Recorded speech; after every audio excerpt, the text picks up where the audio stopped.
Good morning. I'd like to read a message that Kimmy sent in. Now, I hope you forgive me. I'm not really that great at reading live. This is like the 14th time I've tried this message, but I'm gonna go through it and see what happens. It's important. And Kimmy, thank you for sending this in. Dear Tom, thanks. It's a joy for me to do my bit. I don't really Skype, so that was not my expectation. But if you can include my story, I hope it can encourage others. Your videos helped me in the hardest of times in my life when I was under intense narcissistic abuse from my narc mother and I was in a cycle of toxic relationships with the narc. She smeared me so badly that I lost my formerly good relationships with my siblings.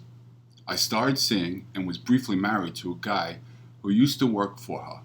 She did everything to destroy the marriage and even paid women to keep calling and texting him. And I got a man I didn't know to frequently call me. She got a man that I didn't know to frequently call me at night to arouse my spouse's jealousy. She claimed I was mentally unstable and tried to get me involuntarily committed. I have never done or said anything to suggest this, but I did expose her lies and harassment, which just enraged her. In the end, the marriage ended as he became increasingly controlling and abusive.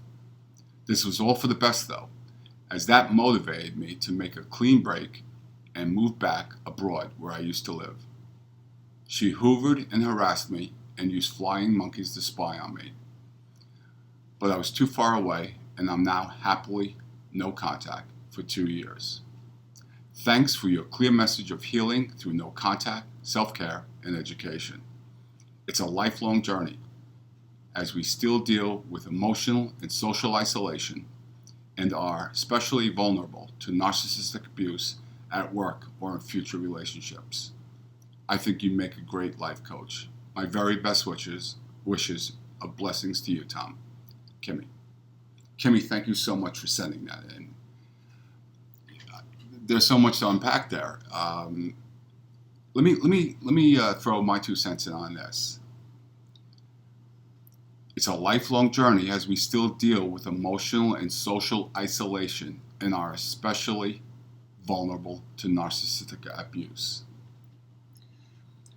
Here's what's going on there, or a piece of what's going on, is that after or even during such abuse where we used to trust somebody and that trust has been continuously broken, we are looking, whether it be consciously or subconsciously, for anyone that will hear our story, that will believe us, that we could somehow trust in telling this to, and we want validation so badly. We want somebody to say, hey, you're right, and that's okay. And unfortunately, we're talking about the whole gamut of the human race, right? So a number of those people are going to have narcissistic tendencies, and what they're going to do is they're going to pick right up on your vulnerability, and they're going to zero in and they're going to leverage it.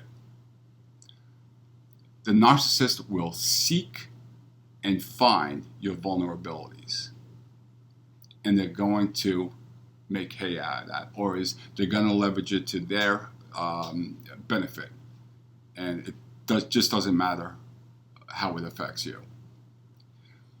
You also mentioned a lot of triangulation there with not only your siblings, who used to have good relationships, but with the man that you were married to. See, what happens is, and I only think the narcissist knows that this is going on, but this is an end result of the abuse that we've been going through. They're going to go around to people around us and smear us just to separate those people from us, to have those people question us and go, gee, I wonder if he or I wonder if she really does that. Some people won't believe it. In fact, a lot of people who know the narcissist won't believe it, but some people will. And there's a side cause of that causes us so much anxiety. Is we simply don't know who to trust. We're looking for someone to trust, and after all this has happened, where people were previously close to us have tossed us aside or chose to believe all that slander, going forward, you're confused. And then you start thinking, when will they strike again? If I make a good relationship and I have friends, will the narcissist find out, number one? And that's why we're so nervous about the narcissist find out what's going on in our present lives, right? Because we're nervous that they're going to find out, and they find out who the people we're hanging out with, or maybe at our work, as you mentioned, and they're going to damage that. So we're walking on pins and needles because the narcissist has done this for so long throughout our lives. We just automatically, and most of the time rightly so, feel that they're going to strike again and it's going to blow up in our face and we're going to go through this whole cycle again. Well, as you well pointed out, in 2 years, it's getting better. Look, I know that it's incredibly painful when you go no contact. I'm not going to make light of that. But how many times have I said with time, second by second, right, day by day, it does in fact get better. Well, Kimmy's letter is a perfect example of that right there. Now, she's been no contact for 2 years, right? So you can't go no contact and automatically have all that feeling and joy that Kimmy's experiencing right now, but it will eventually come. So go through those feelings, go through those raw emotions, and do everything you physically can to protect yourself. Kimberly, thank you so much. I'm sorry, Kimmy, thank you so much for your message, and I hope it can help others. And it was very kind of you to send it in. I wish you peace, Kimmy, and I wish everyone out there peace as well.